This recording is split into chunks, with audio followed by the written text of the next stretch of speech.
بسم اللہ الرحمن الرحیم۔ دوستو، میں ہوں امان اللہ خان، آپ کے پروگرام عکس کے ساتھ۔ آپ خیریت سے ہوں گے، میں بھی خیریت سے ہوں۔ آج کا جو میرا پروگرام ہے یہ سانحہ غزہ اور 1 لاکھ شہید فلسطینیوں کے نام پر ہے۔ دوستو، ہم کربلا کا ذکر کرتے ہیں جس میں اہل بیت کی شہادتیں ہوئیں۔ وہ سانحہ تا قیامت تک ہم مسلمانوں کو یاد رہے گا، اور وہ سانحہ ہمارے دین کا حصہ ہے۔ لیکن کربلا کے بعد امت رسول پہ کیسے کیسے مظالم ہوئے اور کیا کچھ ہو رہا ہے، یہ بھی تاریخ کا ایک حصہ ہے۔ دوستو، غزہ میں تقریباً 1 لاکھ معصوم بچے، خواتین اور مرد اور نوجوان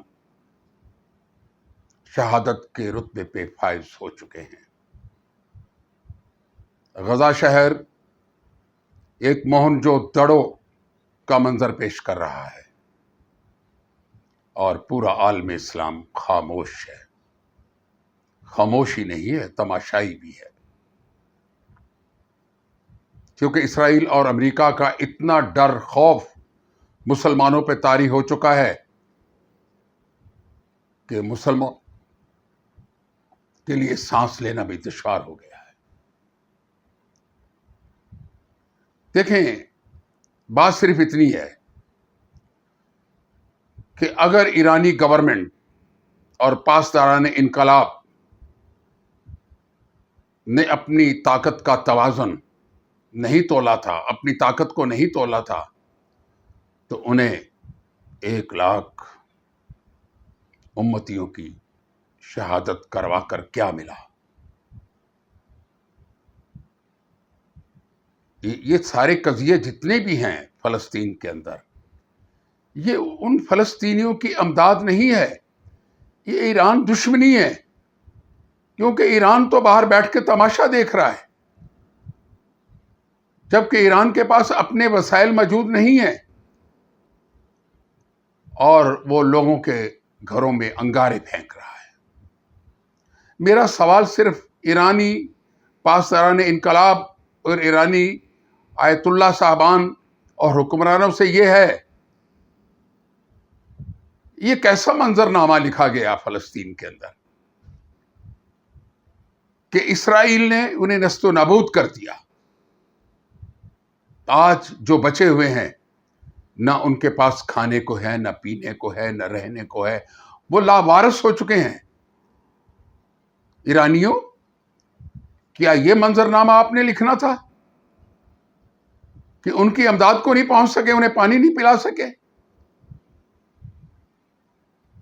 ان کے کھانے کا انتظام نہیں کر سکے؟ جو کچھ ایرانیوں نے غزہ کے مسلمانوں سے کیا ہے، یہ بہت بڑا ظلم کیا ہے، اور یہ ظلم بھی آنے والی صدیوں تک یاد رہے گا کہ 1 لاکھ کے قریب مسلمان، وہ مسلمان جو اللہ اور اللہ کے رسول کی اطاعت کرنے والے تھے، انہیں غزہ اور فلسطین میں ایرانیوں نے ہاتھ پاؤں باندھ کے شہید کروا دیا۔ اگر آپ کے پاس طاقت اور قوت نہیں تھی تو یہ پنگا لینے کی ضرورت نہیں تھی۔ اس سے پورا عالم اسلام جو ہے وہ پریشان ہے، غم میں مبتلا ہے۔ عالم اسلام کے مسلمانوں میں اتنی طاقت قوت نہیں ہے کہ وہ اسرائیل کو جواب دیں یا اپنے مسلمان بھائیوں کا، معصوم بھائیوں کا بدلہ لے سکیں۔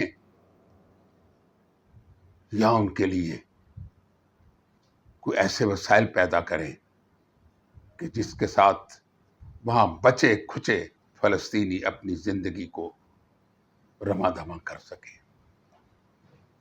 یہ تو سانحہ ہوا ہی ہوا. اس کے پیچھے حماس اور حماس کے پیچھے ایران اور ایران کی گورنمنٹ. دیکھیں بات اتنی آ رہی ہے کہ جب ایرانی حکومت کے پاس اپنے وسائل نہیں ہیں، ان کے پاس جدید اسلحہ نہیں ہے، ان کے پاس جدید تعلیم نہیں ہے، ان کے پاس امریکہ کے مقابلے کے ہتھیار نہیں ہیں، ان کے پاس اسرائیل کے مقابلے کے ہتھیار نہیں ہیں، تو انہیں خاموش ہو جانا چاہیے تھا. جنگ اسی وقت لڑی جاتی ہے جب اپنے اونٹوں کی ٹانگیں باندھ کر نکلا جائے. میں تو یہ کہوں گا کہ یہ تو سانحہ ہو گیا جس کے انمٹ نقوش جو ہیں وہ زمین پر پڑے ہوئے ہیں اور وہ لاوارث ہو چکے ہیں. لیکن سب سے بڑی بات یہ ہے، اللہ اکبر، جو کچھ اسماعیل ہانیہ کے ساتھ ہوا وہ بہت بڑا ظلم ہوا. اتنا بڑا ظلم ہوا ہے کہ جس سے یہ ثابت ہو گیا کہ ایران اندر سے کتنا کھوکھلا ہے، اس کے ادارے کتنے کھوکھلے ہیں، ان کے پاس کیا قوت ہے، کیا طاقت ہے کہ ان کے اگر ملک میں سازش ہو رہی ہے تو ان کے ادارے نہیں روک سکتے. اگر باہر سے کوئی حملہ ہو رہا ہے اس کو وہ نہیں روک سکتے. تو پھر بھائی کیا کرتے ہو تم؟ اسلامی انقلاب لانے کے بعد اب تک کیا کیا آپ نے؟ آپ اپنے ایٹمی سائنسدان مروا دیے، آپ اپنے بڑے اہم جرنیل مروا دیے. میں کہوں گا کہ ایرانی قوم کی تباہی کر دی. وہ جو ایک سکون کی زندگی گزار رہے تھے وہ معاشی طور پر بھی پریشان ہے ایرانی، وہ دفاعی طور پہ بھی پریشان ہیں. ان کی سوشل زندگی ختم ہو گئی، ان کے باہر کے ملکوں سے روابط ختم ہو گئے، ان کا یورپ میں آنا جانا بند ہو گیا. دیکھیں ایرانی قوم اس وقت بہت مجبور ہے. کن سے؟ یہ اسلامی انقلاب کے لوگوں سے. دوسری بات یہ ہے کہ اسماعیل ہانیہ کے ساتھ جو کچھ ہوا ہے وہ ایران کی انٹرنل سیکورٹی کا معاملہ ہے. اگر ایسی خفیہ جگہ پہ اسماعیل ہانیہ کو رکھا گیا اور اس کے باوجود اندرونی کہانی کیا ہے کسی کو نہیں پتا کہ اس کو کیسے مارا گیا، اس کی شہادت کیسے ہوئی ہے، کیوں ہوئی ہے. وہ تو آپ کا اسپیشل مہمان تھا، وہ تو آپ کا وی آئی پی مہمان تھا اور آپ کو پتا تھا کہ وہ یہود اس کے پیچھے ہیں. لیکن آپ نے اس کی سیکورٹی کا کوئی انتظام نہیں کیا. اس کے ہاتھ پاؤں باندھ کے آپ لوگوں نے اسے مروا دیا. حیف ہے، افسوس ہے، افسوس ہے ایرانی گورنمنٹ پہ، ایرانی لوگوں پر کہ وہ اتنے کمزور ہیں. بڑکے تو بہت مارتے ہیں دنیا بھر کے اندر، لیکن نیچے سے کیا نکلا؟ کچھ بھی نہیں. مذہب اپنی جگہ پہ اور طاقت کو اکٹھا کرنا اور طاقتور ہونا یہ ہماری سنت بھی ہے اور ہمارے اللہ کا حکم ہے کہ جہاد کے لیے جب جاؤ تو اپنی قوت کو، طاقت کو تیار کرو. لیکن افسوس کہ ایران کے پاس کوئی طاقت، کوئی قوت نہیں ہے، کوئی جدید اسلحہ نہیں ہے. یعنی کہ اسرائیل پہ 300 بار ڈرون حملے کیے لیکن اسرائیل کا کچھ نہیں بگڑا. یہ ہے آپ کی کارکردگی. لیکن افسوس آپ نے اسماعیل ہانیہ کو ہاتھ پاؤں باندھ کے شہید کروا دیا اور اسی طرح 1 لاکھ فلسطینیوں کی شہادت کے اس ظلم میں آپ بھی شریک ہیں. لیکن اس کے ساتھ میں عالم اسلام، میں عربوں کو، میں پاکستان کو، میں ہندوستان کے مسلمانوں کو، ترکی کو، عالم اسلام کو یہ کہوں گا کہ آپ کا بھی خاتمہ ہو چکا. آپ ان مظلوموں کے لیے آواز تک نہیں اٹھا سکے. آپ میں طاقت قوت نہیں کہ اسرائیل کی کمپنیوں کا بائیکاٹ کریں جو اربوں ڈالر مسلمانوں کے ملکوں سے اکٹھا کرتے ہیں. آپ اسرائیل اور امریکہ کے خلاف ایک بیانیہ جاری نہیں کر سکے. اے عالم اسلام کے حکمرانوں، آپ کو شرم آنی چاہیے. آپ کی غیرت کہاں مر گئی کہ 1,00,000 معصوموں کو شہید کروا کے بھی آپ لوگ خاموش تماشائی ہیں، امریکہ اور اسرائیل سے ڈر رہے ہیں.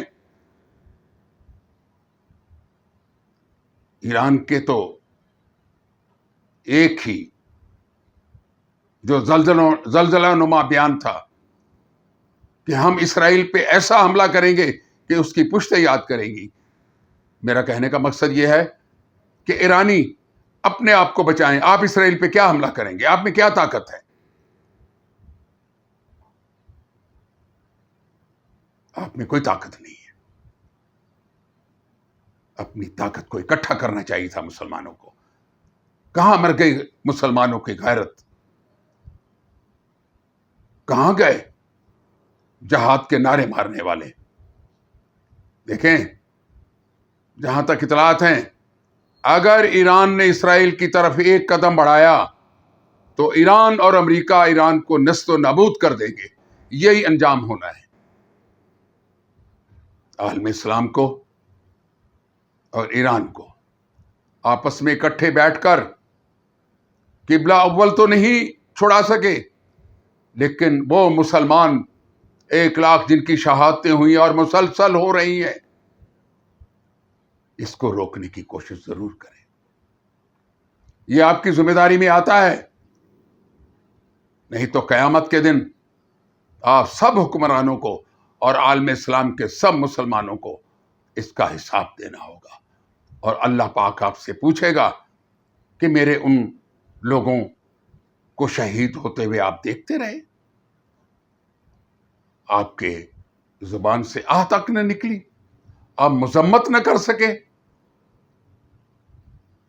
آنے والا وقت عالم اسلام اور ایران کے لیے بہت کٹھن ہے. سوچیں اپنی تباہی سے پہلے اپنا انتظام کر لو. خاص کر ایرانیوں، تم بہت بڑے مسلمان ہو، لیکن وہ کیا کہتے ہیں کہ جب کھدو کھولی تو اس میں سے لیریں نکلی. ایران کا یہ حال ہے.